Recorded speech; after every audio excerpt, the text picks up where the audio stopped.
IMP है chapter, काफी important है, एक दो क्वेश्चन बन सकते हैं। अग्र अग्र उपहरणीय अध्याय, श्लोक नंबर 3 में देखो, त्रिविध कर्म, पूर्व कर्म, प्रधान कर्म, पश्चात कर्म, 3 कर्म होते हैं। श्लोक नंबर 4, अश्विन शास्त्रे शस्त्र कर्म प्रधान से, सभी शास्त्र में शस्त्र कर्म जो है वो प्रधान माना गया। तत्शस्त्र कर्म अष्टविधम क्वेश्चन मार्क, सुश्रुत ने शस्त्र कर्म 8 प्रकार का बोला है, छेदन, भेदन, लेख्य, वेद्य, एष्य, आहरण्य, विस्त्रावण, सेवन। इसी में से क्वेश्चन बन जाता है। चरक के अकॉर्डिंग कितने होते हैं? 6। चरक के अकॉर्डिंग 6। कौन कौन से? ये लिखा है देखो, शस्त्र कर्म 6 ही माने हैं, पाटन, वेधन, एशन, लेखन, प्रोक्षण, सीवन, षड्विधम शस्त्र कर्म। क्या निमोनिक है? छेले, प्रोपा, सिव्य, छेले, प्रोपा, सिव्य चरक के अकॉर्डिंग। और अष्टांग हृदय, अष्टांग हृदय के अकॉर्डिंग, या बागभट भी पूछ लेते हैं कई बार, 13। उत्पाटन, कुट्टन, मंथन, ग्रहण, दहन एक्स्ट्रा माने हैं।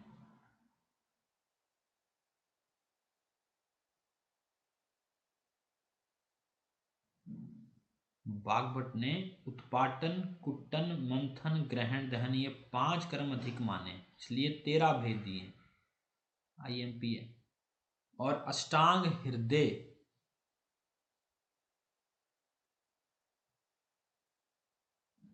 ने 13 जो दिए ना, इसमें दहन नहीं माना है। अष्टांग हृदय ने नहीं, अष्टांग हृदय ने सॉरी दहन माना है, अष्टांग हृदय ने दहन माना है, इसलिए 13 है। और अष्टांग संग्रह ने 12 दिए हैं, इन्होंने दहन नहीं माना। ये थोड़ा सा अंडरलाइन कर लेना है। अष्टांग हृदय ने 13 माने हैं, उत्पाटन, कुट्टन, मंथन, ग्रहण, दहन का वर्णन किया है। हालांकि अष्टांग संग्रह ने दहन नहीं माना है, और कुल है 12। ठीक है। सिव्य, मेद, समुच्छाया, भिन्ना, सम्मिलिकता, गदा, सद्यो व्रणस्य चैव, चल संधि विपाश्रिता। सीवन कर्म कहाँ करना चाहिए? सद्यो व्रण और चल संधि, ये 2 कंडीशन होती हैं जहां पर सीवन कर्म इमीडिएटली किया जाता है। चरक ने एशन और आहरण यंत्र माने हैं। एशन और आहरण ये दोनों चीजें क्या मानी है? यंत्र माने हैं। एशन आहरण जो है वो यंत्र माने हैं।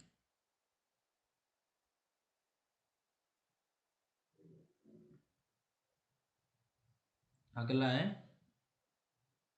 यंत्र, शस्त्र, क्षार, अग्नि, श्रृंग, जलोका, ये सब शस्त्र कर्मों के मतलब सामग्री। जब भी शस्त्र कर्म करने हैं तो कुछ सामग्री तैयार रखनी पड़ती है, तो ये बोलते हैं ये सारे जो हैं शस्त्र कर्म के साथ प्रयोग होने वाले यंत्र हैं।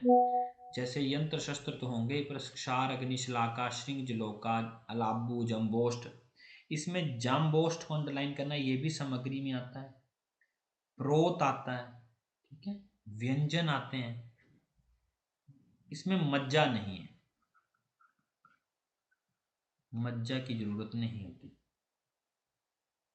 जाम्बू ओष्ठ जो है, जाम्बू फल सदृश मुखाग्र कृष्ण पाषाणचित एक वर्ती होती है, एक प्रकार का शस्त्र है जिसका प्रयोग अग्नि कर्म और क्षार कर्म में किया जाता है। श्लोक नंबर 7, ये देखो इस चैप्टर से हर लाइन इंपॉर्टेंट है, मैं बता दूं आपको। ये जो चैप्टर है ना, इसमें से हर लाइन, जो शस्त्र कर्म करने योग्य व्यक्ति है उसको लघु भुक्तवतम प्रांग मुख आतुर उपवेशम यंत्रित्वा, जिसका यंत्र कर्म करना है उसका खाना खिलाना चाहिए, लेकिन कैसा? लघु भुक्तवत। ये क्वेश्चन भी आ सकता है कि शस्त्र कर्म करने से पहले कैसा खाना खिलाना चाहिए, खिलाना चाहिए कि नहीं खिलाना चाहिए। लघु भुक्तवत भोजन करके उसको प्रांग मुख, पूर्व की ओर मुख करके बिठाया जाता है रोगी को। क्योंकि पहले क्या होता था, लाइट का सोर्स नहीं होता था, तो विंडो से लाइट आती थी या पूर्व की तरफ सनलाइट होती, तो पूर्व की तरफ मुख होता था रोगी का। और प्रत्यांग मुखो वैद्य, वैद्य खुद पश्चिम की ओर मुख करके बैठता था, तभी तो लाइट का सोर्स रोगी पे पड़ेगा और वो अच्छे से ऑपरेशन कर पाएगा। दूसरा क्वेश्चन है महत्स्वपि च पाकेषु द्वे अंगुलंतरा त्रय अंगुलंतरा वा शस्त्र पद मुक्ता। शस्त्र पद का मतलब है इंसीजन कितना देना है, 2 अंगुल और 3 अंगुल। ये क्वेश्चन कई बार पूछा है, शस्त्र पद कितना होना चाहिए। पाक स्थानों के महान होने पर 2 अंगुल या 3 अंगुल लंबा व्रण का घाव होना चाहिए। ऐसे नहीं आता शस्त्र पद करके क्वेश्चन आता है। नेक्स्ट विमर्श में देखो, किन व्याधियों में भोजन नहीं करना चाहिए। भोजन कर्म वर्ज्य होना चाहिए। मूड गर्भ अर्श अश्मरी भगंदर मुख रोगे शिशु अभुक्त कर्म कुर्वीत। इसमें ना अश्मरी मिसिंग है। इसमें इसको इस श्लोक को याद ही रख लेना, ये क्वेश्चन आया था जामनगर में हमें। मूड गर्भ उदर अर्श अश्मरी भगंदर, ऐसे है अर्श अश्मरी, आगे आएगा ये, वैसे श्लोक को याद कर लेना। मूड गर्भ उदर अर्श अश्मरी भगंदर मुख रोगे शिशु अभुक्त भुक्तम कर्म कुर्वीत। ये श्लोक याद हो जाता है 2-3 बार पढ़ने पर, इसलिए बोल रहा हूँ। भोजन क्यों करवाया जाता है, देखो भोजन का प्रयोजन पाक शस्त्र कर्माणा चेष्टा भोजेत आत्रो भिषक न मूर्छा यत संयोगन गमनो शस्त्र न बुद्धते। जब शस्त्र कर्म होता है उस टाइम पर मूर्छा ना आए, इसलिए भोजन का विधान है। श्लोक नंबर 8, व्रण के गुण। ये दोनों बड़े इंपॉर्टेंट है, ये वाले और ये वाले, इन दोनों में फर्क है। एक व्रण होता है नेचुरल व्रण जो बनता है, घाव लगा तो व्रण कैसा होना चाहिए। अगर व्रण जो है वो मतलब कि जिसको बोलते हैं उसमें पस ना हो, इन्फेक्शन ना हो, वो अगर साफ व्रण है या नॉन इन्फेक्टिव है तो कैसा होना चाहिए। तत्र आयत विशाल सम सुविभक्तो निराश्रय। निराश्रय का मतलब है उसमें कुछ मतलब किसी धातु के आश्रित नहीं होना चाहिए। ऐसा नहीं होना चाहिए बोन तक चला गया जी, मज्जा तक दिख रही है, निकल रही है, पस ऊज हो रही है या कुछ हो रहा है, ऐसा निराश्रय होना चाहिए। सुविभक्तो बराबर कटा हुआ होना चाहिए, सम होना चाहिए, विशाल और आयत होना चाहिए। अगर ऐसा है तो वो सही व्रण है, निराश्रय व्रण है और व्रण के ये गुण है। श्लोक नंबर 9 में देखो, ये व्रण है जो डॉक्टर द्वारा बनाया जाता है। ये जो व्रण है ये चिकित्सक द्वारा बनाया गया, द्वारा बनाया गया व्रण होगा। जैसे मान लो किसी डॉक्टर ने काम करना है तो वो कैसा व्रण बनाएगा, आयत विशाल सुविभक्तो निराश्रय। इसमें सम शब्द नहीं है, सम मतलब सीधा नहीं होगा, सुविभक्त होगा, आयत होगा, विशाल होगा, सुविभक्त होगा, है ना, निराश्रय होगा। प्राप्त काल आकृति शापी, जितनी उसकी प्राप्त काल आकृति मतलब जब तक हमें चाहिए होगा तब तक हम उसका व्रण बनाएंगे। जब तक पस प्राप्त काल आकृति का मतलब हुआ मतलब कि जब तक पस को ड्रेन करते हैं तब तक उसको खुला रखते हैं। हम 2 दिन भी रख सकते हैं, 4 दिन भी रख सकते हैं, 6 दिन भी रख सकते हैं। देखा होगा ना आपने, उसमें वो पैकिंग करते हैं और व्रण को खुला रखते हैं, वो बोला प्राप्त काल। और आकृति अपने हिसाब से देते हैं, उसके एजिस को काटते हैं। पर इसमें ऐसा नहीं होता, इसमें सुविभक्त होते हैं वो, जैसे साफ कटा हुआ होना चाहिए बस।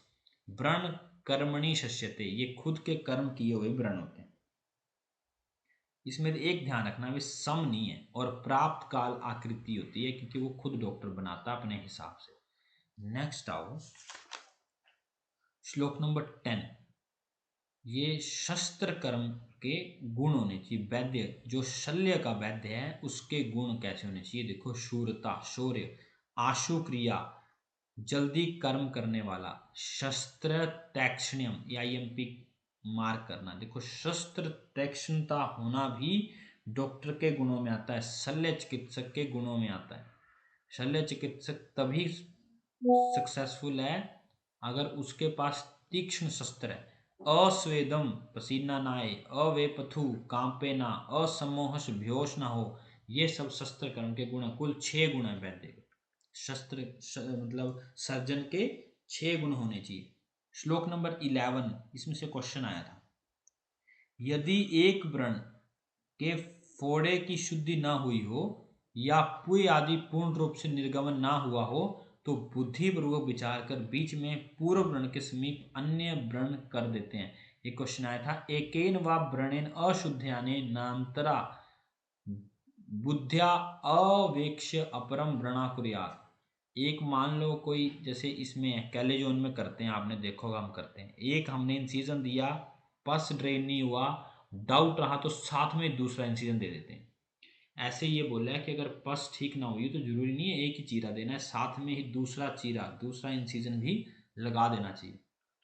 AR का क्वेश्चन है, चिकित्सा चिकित्सक युक्ति पूर्वक निर्धारण करे, ऐसे कुछ भी करके पूछ सकते हैं कि क्या करना चाहिए, दूसरा चीरा लगाना चाहिए कि नहीं लगाना चाहिए, तो ये चिकित्सक के ऊपर होता है, वो अपने हिसाब से ठीक इसको कर सकता है। श्लोक नंबर 12, यतो यतो गति विद्यात् उत्संगो यत्र यत्र च तत्र तत्र व्रणं कुर्यात् यथा दोषो न तिष्ठति। जिस जिस स्थान पर दोष की गति उभार प्रतीत हो उस स्थान पर शस्त्र से व्रण करने चाहिए, जिससे दोष भीतर मांस आदि धातुओं में ना रह सके। यतो यतो गति विद्यात् उत्संगो यत्र यत्र च, दबा दबा के देखते हैं ना, पस अगर मान लो दबाई और पस मूव हुई, मूव होकर के वो यहाँ से दूसरी जगह गई, तो वहाँ पर थोड़ी सी स्वेलिंग आ जाती है। तो जहाँ जहाँ पर ऐसे उत्संगों मिले वहाँ वहाँ पर व्रण को सही से साफ करना चाहिए, या फिर वहाँ पर चीरा लगा करके उसको निकालना चाहिए। दोष शब्द से यहाँ दोष उत्पन्न पूरे का ग्रहण है। ड्रेन करने के लिए आप प्रेस कर करके देखते हैं व्रण को कि उसकी बस जो है फ्लक्चुएट तो नहीं कर रही, यहाँ से वहाँ तो नहीं जा रही, अदरवाइज उसको चीरा लगाते हैं। श्लोक नंबर 13, ये सब क्वेश्चन है, मोस्ट इंपॉर्टेंट क्वेश्चन। इसमें तिरछा छेदन, तिर्यक छेदन योग्य स्थान है। भ्रू, गंड, शंख, ललाट, अक्षि, पुटोष्ठ, दंतवेष्टक, कक्षा, कुक्षि, वंक्षणेशु। इसका जो श्लोक ना याद रख लेना, मेरे हिसाब से 2-3 बार पढ़ेंगे तो श्लोक याद हो जाता है। तत्र भ्रू, गंड, शंख, ललाट, अक्षि, पुटोष्ठ, दंतवेष्टक, कक्षा, कुक्षि, वंक्षणेशु। या तो फिर श्लोक याद नहीं होगा तो दूसरे कर लेना, जो बचे वो इनके होंगे, है ना। चंद्रमंडल आकृति किस किस में करनी चाहिए, पाणिपाद, हस्त और पाद में जो आकृति दी जाती है वो चंद्रमंडल होनी चाहिए। और बड़ा इंपॉर्टेंट है, गुदा और मेंढर में अर्धचंद्र आकृति का छेदन करना चाहिए। ये तीनों क्वेश्चन है। नेक्स्ट है, अन्यथा अगर ऐसा छेदन ना करें तो क्या उपद्रव होते हैं, ये क्वेश्चन भी आता है। अन्यथा सिरा स्नायु छेदन होगा, अति मात्रा में वेदन होगी, व्रण हो तो जाएगा पर बड़ी कठिनाई से भरेगा, मांस कंद प्रादुर्भाव चेती, और मांस की कंद बन जाएगा, हाइपोट्रोफी स्कार, मांस की गांठ उत्पन्न हो जाएगी। श्लोक नंबर 16, मूड गर्भ उदर अश्मरी, मूड गर्भ उदर अर्श अश्मरी भगंदर मुख रेगोशेषु अभुक्तम कर्म कुर्वीत। इन रोगों में बिना खाना खिलाए ही ट्रीटमेंट करनी चाहिए। क्वेश्चन मार्क लगाओ। सारे के सारे क्वेश्चन आप जितने मर्जी जो मर्जी पेपर उठा के देख लेना, इसमें से दो, एक या दो क्वेश्चन जरूर आते हैं। नेक्स्ट आओ श्लोक नंबर 17। इसमें ना कुछ ऐसे बना सकते हैं निमोनिक, पर मेरे हिसाब से इनको ना रट दो तभी फायदा होता है। ये निमोनिक में फेल हो जाते हैं जब ये पूछते हैं क्वेश्चन। तो श्लोक नंबर 17, यहाँ पर ये क्या बोलते हैं कि जो पट बंधन करना है ना, व्रण कर्म कैसे करना है, व्रण कर्म करना है तिल कल्क मधु सर्पी, इसमें लिख लो व्रण कर्म। तिल कल्क मधु सर्पी का वहां शस्त्र के बाद प्रगाढ़ औषध युक्तम नाति स्निग्धम नाति रुक्षम वर्ती प्रणिध्यात। तिल कलक और मधु सर्पी, इनसे मिलाई हुई प्रगाढ़ औषध को उसमें लपेटना है, ना अधिक स्निग्ध होनी चाहिए ना अधिक रुक्ष होनी चाहिए। नेक्स्ट लाइन करना, तत कलकेन छाद्यम घनम कवलिका दध्या वस्त्र पट्टेत बंधनियात। घन कवलिका और पट बांधना है, वहां पर व्रण को कैसे पट्टी करते हैं वैसे वो पट्टी करनी है। और उसके बाद रक्षोघन धूपेद रक्षोघ्नैश मंत्र रक्षा कुर्वीत, उसके बाद रक्षोघन द्रव्यों से उसमें धूपन करना है, उसका धूपन करना है। अब धूपन करने वाले योग्य द्रव्य बताए हैं, नेक्स्ट श्लोक में आना है 18 पे। गुगलू, अगरू, सर्जरस, वचा, गोरशर्षभ, चूर्ण, लवण, नीम पत्र। इनसे जो है आज ये होता है हृदय, घृत को बोला जाता है। घृत के साथ मिलाकर, आज्य मतलब होता है घृत, घृत के साथ मिला करके उसको उसका धूपन करना चाहिए। धूपन योग्य है द्रव्य है, ये किन से किया जाता है धूपन, अरे इससे जरूरी नहीं है, इसे ये धूपन आपको फ्यूमिगेशन भी पूछ सकते हैं कि ओटी की फ्यूमिगेशन किससे करनी चाहिए, यही द्रव्य गुलू अगरू सरदस वचा सरसप किसी भी रूम की कर सकते हैं, जहां पर रोगी है उसकी कर सकते हैं, जहां पर रोगी की चिकित्सा करनी है उसकी कर सकते हैं। नेक्स्ट आओ श्लोक नंबर 35। श्लोक नंबर 35 क्वेश्चन मार्क। अतस्तृतीय अहनि विमुच्यते वंदन्यात वस्त्र पट्टे न चैन त्वंतरे त्वर मानो अपरे अधुर मोक्षेत। औपचारिक उपदेश देने के बाद तीसरे दिन व्रणबंधन की पट्टी खोलकर पूर्व अनुसार ही कषाय से धोकर पट से बंधन कर देना चाहिए। शीघ्रता की कांक्षा रखकर दूसरे ही दिन पट्टी नहीं खोलनी चाहिए। क्वेश्चन मार्क लगाओ, पट्टी हमेशा तीसरे दिन खोलनी चाहिए। व्रण बंधन के बाद पट्टी तीसरे दिन खोलनी चाहिए। श्लोक नंबर 36। एक बार क्वेश्चन आया था कि अगर पट्टी को तीसरे दिन ना खोलने तो कौन से उपद्रव हो सकते हैं। दूसरे दिन व्रण पट्टी खोलने पे उसमें अंडरलाइन करना डार्क, विग्रथितो, विग्रथितो का मतलब है गांठ पड़ जाती है। व्रण चिराद उपसरोहती, व्रण बड़ी देरी से भरता है और तीव्र रुझा होती है। 3 उपद्रव बताए गए हैं। अगर पट्टी को दूसरे दिन खोल दिया जाए तो ग्रंथि उत्पन्न होती है, व्रण बड़ी देरी से बढ़ता है, भरता है और तीव्र रुझा व्रण में बनी रहती है। श्लोक नंबर 39। रूढ़े अप्य अजीर्ण व्यवाय व्यायाम आदि वर्जेत। इन चीजों का प्रयोग व्रणी को नहीं करना चाहिए। जब तक व्रण रोपण नहीं हो जाता है तब तक उसे अजीर्ण व्यवाय व्यायाम इन चीजों का वर्जित करना चाहिए। अजीर्ण व्यायाम ये हर्ष क्रोध भय इनका वर्जन करना चाहिए। श्लोक नंबर 40 क्वेश्चन मार्क। हेमंत शिशिर चैप बसंते चपी मोक्षे त्रिहात द्विहात शरद ग्रीष्म वर्षाचु से बुद्धिमान। किन में दूसरे दिन खोलना और किन में तीसरे दिन पट्टी को खोला जाता है।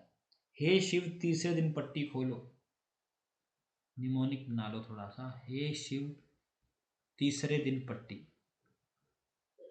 है ना। हेमंत शिशिर और बसंत में, बाकी जो बची ऋतु है उसमें दूसरे दिन पट्टी खोलनी। लास्ट श्लोक देखो, श्लोक नंबर 41। ये बड़ा इंपॉर्टेंट है। अतिपातिषु रोगेशु ने छेदित विधि भिषक प्रदीप्त आगारवत शीघ्रम तत्कुर्यात प्रतिक्रिया। प्रदीप्त आगार होता है घर, आगार किसे कहते हैं, घर को। जैसे घर जल रहा हो तो हमें शीघ्र ही प्रतिक्रिया करनी चाहिए, वैसे ही अतिपातिषु रोगेशु, जब कोई अंग कट जाए, अतिपातित हो जाए, तो वैसे ही तीव्र जो है रुधिर का श्रवण होता है। ऐसे में हमें इमरजेंसी की तरह ट्रीटमेंट करनी चाहिए, उसमें देरी नहीं करनी चाहिए पट्टी बांधने में। रेफरेंस है ये, पूछ सकते हैं आपसे, उपमा के तौर पर भी पूछ सकते हैं। अतिपातिषु रोगेशु, अतिपातित का मतलब होता है बड़ी जल्दी गिरा हुआ कोई चीज, जैसे पेड़ एकदम से गिर जाए तो एकदम से उसकी ट्रीटमेंट करनी पड़ती है। और उसकी उपमा देते हुए कहते हैं कि अगर जल्दी घर जल रहा हो तो जितनी जल्दी आप घर जल बुझाने में जल्दी करेंगे उतनी जल्दी अतिपातिषु रोगेशु में हमें संभावना पट्टी करनी चाहिए। श्लोक नंबर 42। या वेदना शस्त्र निपात जात तीव्र शरीरम प्रदुर्नो जिंतो घृतेन सह शांति पैती सिक्ता कोषण यष्टिक मधुकान्वितम। IMP हो ये भी श्लोक, क्योंकि इसमें लिखा है कि अगर वेदना शस्त्र निपात के बाद, मान लो कोई व्रण हो जाए, शस्त्र से शस्त्र क्रिया के कारण व्रण में उत्पन्न बड़ी ज्यादा तीव्र शरीर में पीड़ा हो, तो ऐसे में हमें तीव्र वेदना, क्वेश्चन पूछ सकते हैं आपको कि बड़ी वेदना तीव्र हो शस्त्र निपात के बाद, तो क्या चिकित्सा करनी चाहिए उसकी शांति के लिए। तो उसमें क्या करना चाहिए हमें, क उष्ण घृत का प्रयोग साइड में, और यष्टि मधुकान्वितम का प्रयोग करना चाहिए, साइड में लिख लो। तीव्र वेदना में यष्टि मधु प्लस उष्ण घृत, यष्टि मधु प्लस उष्ण घृत, यष्टि मधु होती है मुलट्ठी, और उष्ण घृत का प्रयोग करना चाहिए। या फिर सीधा एक शब्द भी आ सकता है, यष्टि मधुकान्वितम घृतम, ऐसे यष्टि मधुकान्वित घृत भी आ सकता है आपको क्वेश्चन ना। और सिंपल व्रण हो, पीछे अगर आप आए श्लोक नंबर 17 पर, श्लोक नंबर 17 देखो, अगर अधिक तीव्र पीड़ा हो तो यष्टि मधुकान्वितम घृत है, और सिंपल व्रण हो तो तिल कल्क मधुसर्पी का प्रगाढ़ जो है वो पट्टी बांधी जाती है। व्रण में पूछे तो तिलकल्क मधुसर्पी, तीव्र वेदना में पूछे तो यष्टि मधुकान्वितम करके जो है वो बांधना चाहिए। ठीक है, नेक्स्ट चैप्टर कल देखते हैं ना।